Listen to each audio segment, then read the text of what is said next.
Morning everybody. सो हम लोगों ने काफ़ी सारी चीज़ें पढ़ी है अभी तक के, and I hope all of you are enjoying the lecture. किसी को भी कोई भी गड़बड़ है तो मुझसे पूछो यार, मैं ये बार बार रिपीट करते रहती हूँ, ठीक है? तो please keep this in mind and please be attentive in my class, क्योंकि जितना भी पढ़ा रही हूँ मैं भी मेहनत कर रही हूँ, तुम भी थोड़ा सा करो मेरे साथ, ओके? सो लास्ट क्लास में हम लोगों ने थोड़ा बहुत यूकैरियोटिक सेल के बारे में पता किया था। हमने कहा था कि वो किस टाइप की सेल है। It is a very complex category of cell, है ना? कैसी सेल है वो? कॉम्प्लेक्स टाइप की, जिसके अंदर सारे के सारे सेल ऑर्गेनेल मिलेंगे। हमको मेम्ब्रेन बाउंड सेल मिलेगा, उसमें दो टाइप होगा, यूनिसेल्यूलर और मल्टीसेल्यूलर। ये सारी चीज़ें हमने देखी थी।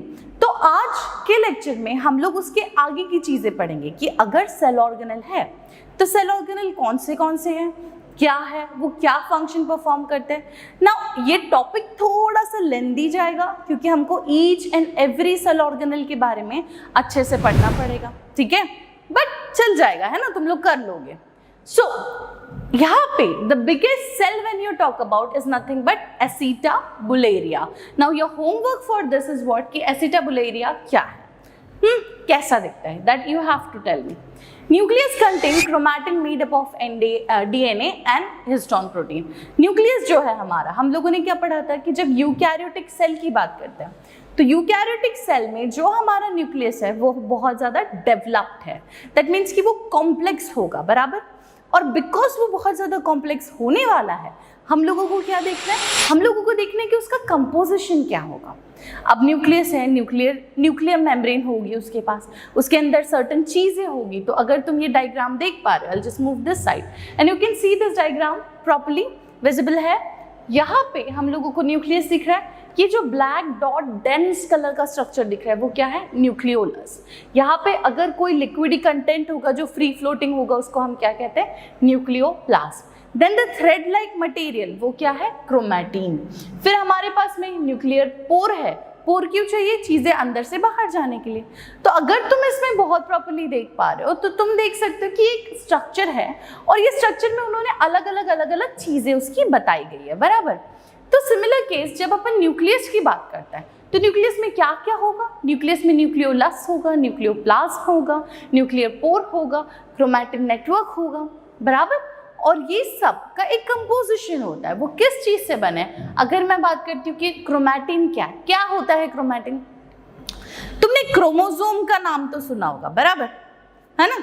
हमारे पास में एक जेनेटिक मटेरियल है, डीएनए है, आरएनए है, उसका सेल डिवीजन होता है। सेल डिवीजन के टाइम पे हमारे पास में क्रोमोसोम्स होता है, ओके?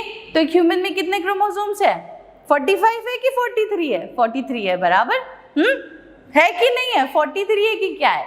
चलो, your homework for another thing कि हम लोगों ने क्रोमोसोम्स पढ़ा है।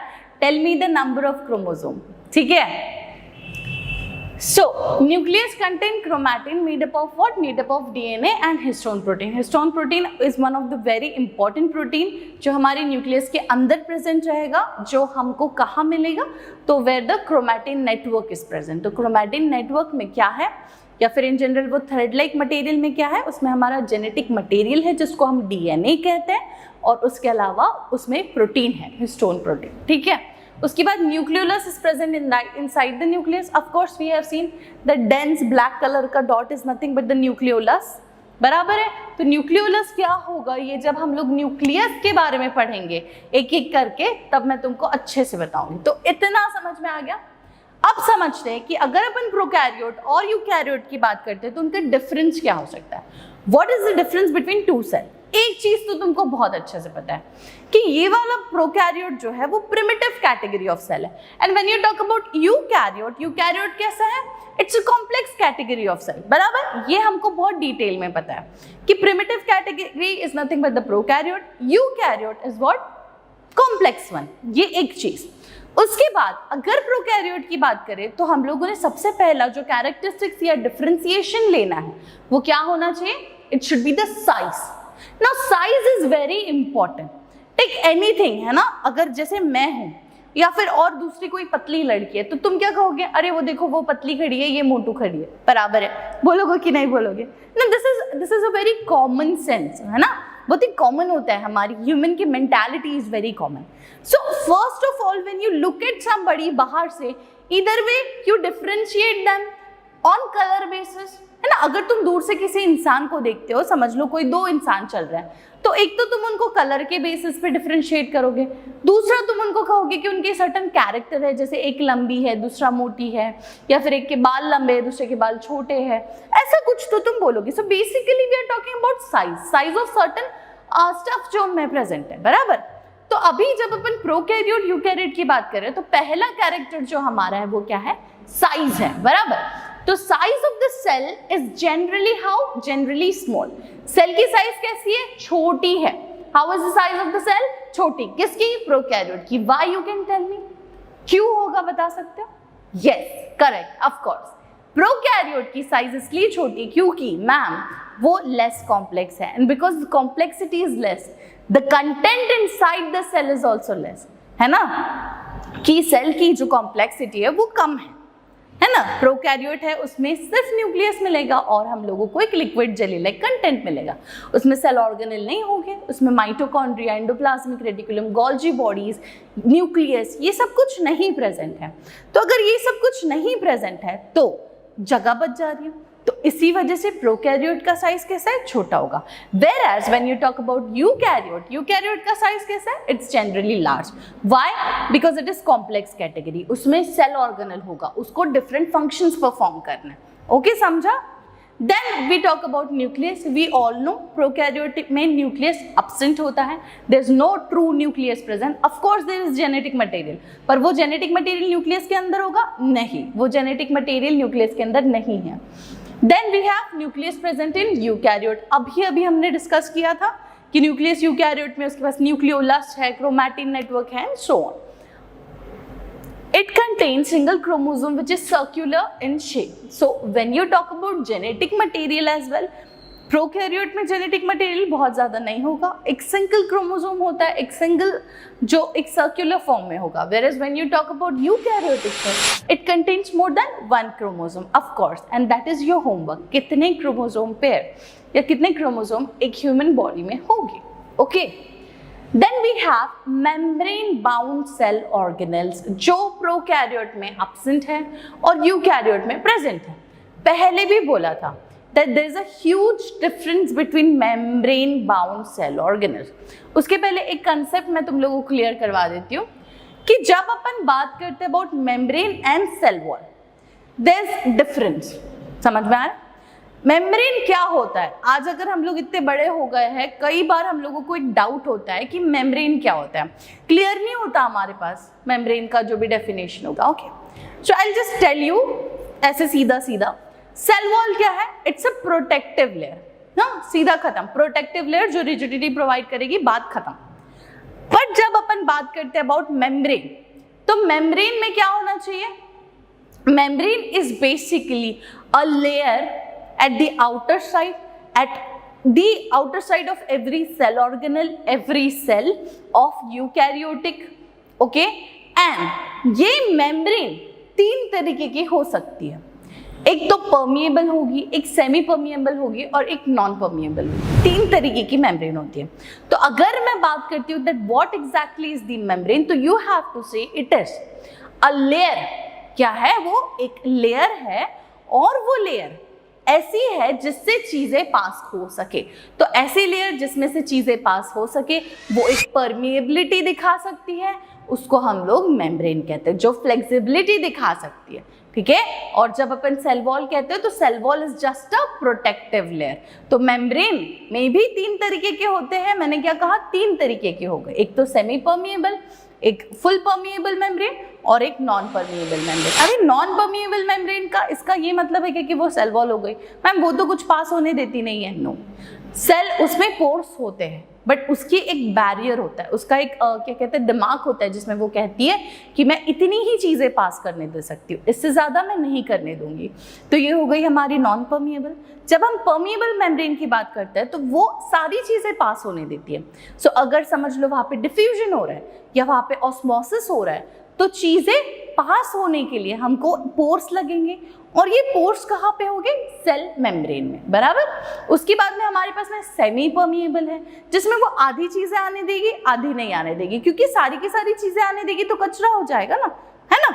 जैसे हमारा दरवाज़ा ले लो, जब बहुत तूफान आ रहा है, धूल आ रही है, हम उसको बंद कर देते हैं, बट जब हमको फ्रेश एयर चाहिए तो हम उसको खोल भी दे देते हैं। तो ये क्या होगा? सेमी परमिएबल, बराबर।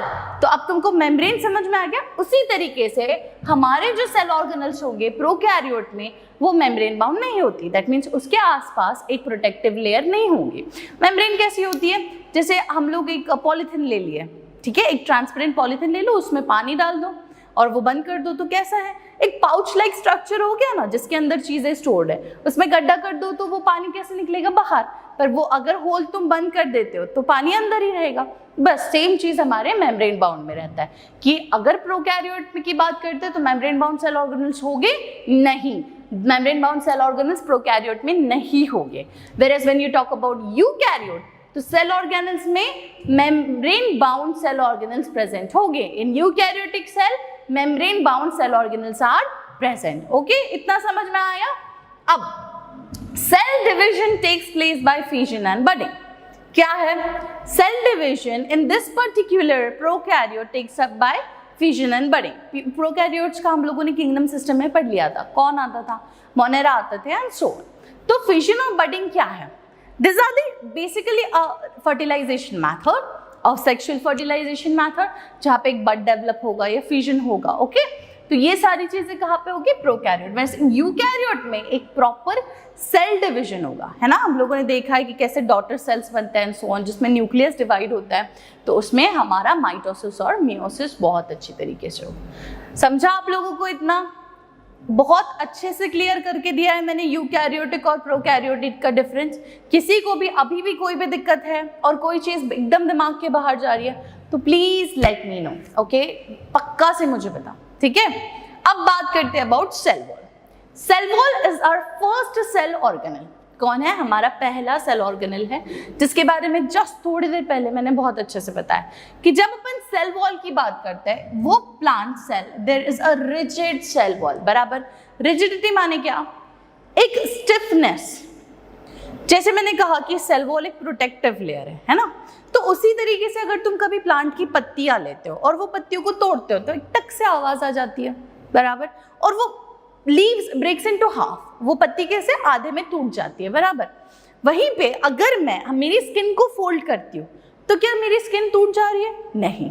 तो तुम देख रहे हो कि रिजिडिटी बेसिकली क्या होती है? एक ऐसा हार्डनेस होगा जो सेल वॉल प्रोवाइड करती है, एक प्रोटेक्टिव लेयरिंग है, बराबर, जिसको अगर तुमने हाफ में ये कर दिया या कुछ कर दिया तो वो ब्रेक हो जाएगी। ओके, वहीं पे हमारी जो सेल वॉल है वो क्या कर रही है? वो प्लांट को एक रिजिडिटी प्रोवाइड करती है, and which is on living and freely permeable. So it is basically freely permeable. जब भी वो चाहे वो एक परमिएबिलिटी दिखा सकते हैं।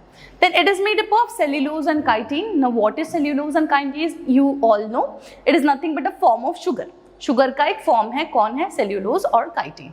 तो ये हो गई हमारी cell wall. It provide shape and rigidity to the cell. Of course जो भी प्रोटेक्टिव लेयरिंग है वो शेप और रिजिडिटी प्रोवाइड करते ही करता है, ये तुम लोग अपने दिमाग में डाल दो। तो अगर मैं बात करती हूँ सेल वॉल की, तो सेल वॉल का मैंने क्या कहा कि it is providing a protective layer और रिजिडिटी। रिजिडिटी माने क्या? हार्डनेस, बराबर। अब जैसे ये हार्डनेस आएगी, वो हार्डनेस की वजह से एक शेप आ जाता है। जैसे मेरा स्केलेटन ले लो, मेरे बॉडी में आज इधर सर क्यों है, या फिर मेरा सर गोल क्यों है, या फिर मेरा हाथ ऐसा स्ट्रेट क्यों है? This is what? क्यों?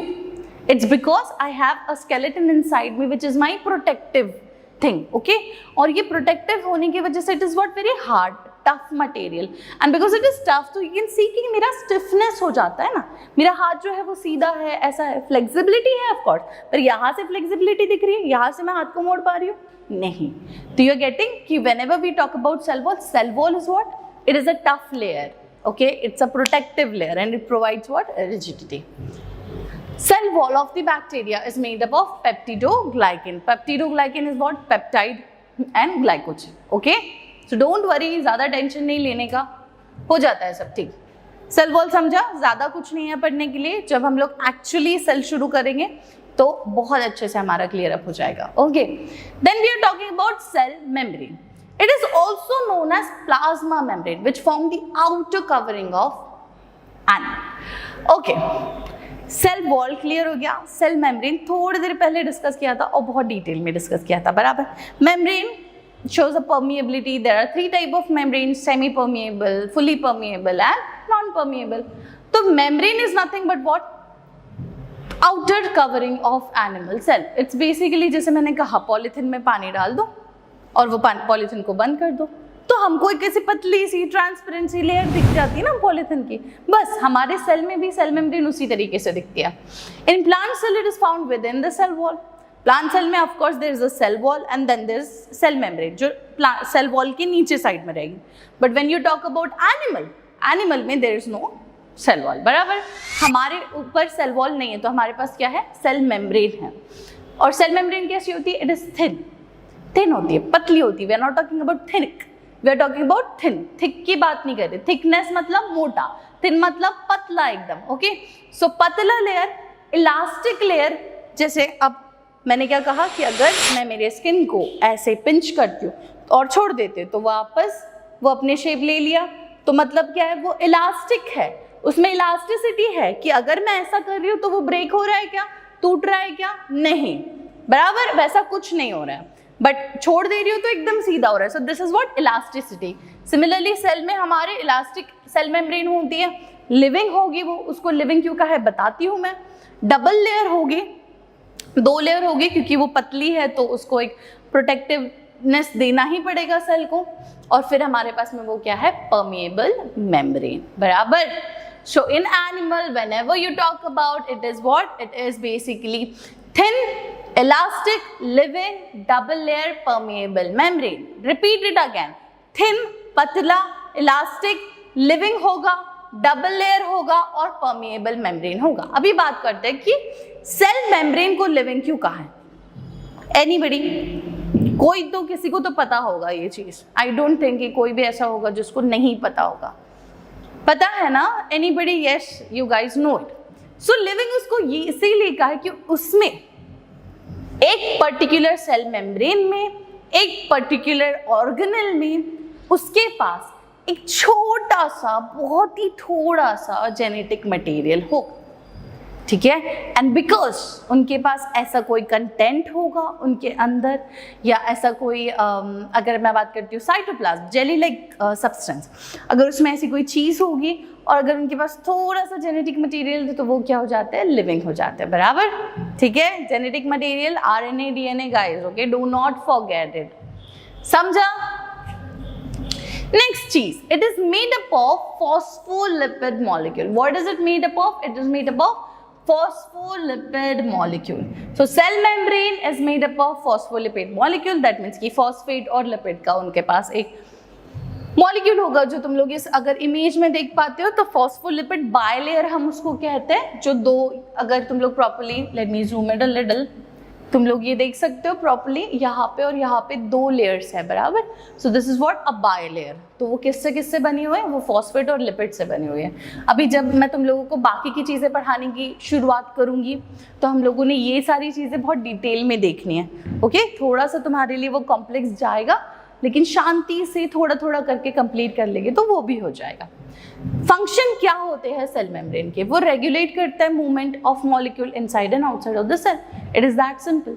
सेल मेम्ब्रेन परमिएबल होती है, दैट मीन्स कि चीज़ों को वो पास होने देगी, चीज़ों को वो नहीं पास होने देगी। तो उसका फंक्शन क्या होगा कि सेल के अंदर जो सारी चीज़ें हैं वो अंदर ही रहे, और अगर बाहर से कोई चीज़ें अंदर ज़रूरी है तो बाहर से कोई चीज़ें अंदर आने दे। That is the function of the cell membrane. It is made up of what? Phospholipid molecule. Function उसका है to regulate the movement of the molecule inside and outside the cell. That's that, खत्म, okay. तो अब तुम लोगों को समझ में आ गया, हम लोगों ने 2 वेरी इंपॉर्टेंट टॉपिक लिए, cell wall and cell membrane, और उसी के साथ साथ हमने यूकैरियोटिक सेल के और प्रोकैरियोटिक सेल के डिफरेंसेस देखे। अगर किसी को भी इसमें कोई भी गड़बड़ है तो प्लीज मुझसे बात करो और मुझे अच्छे से जल्दी जल्दी सारी चीजें बताना, okay. Thank you so much guys and keep watching my videos.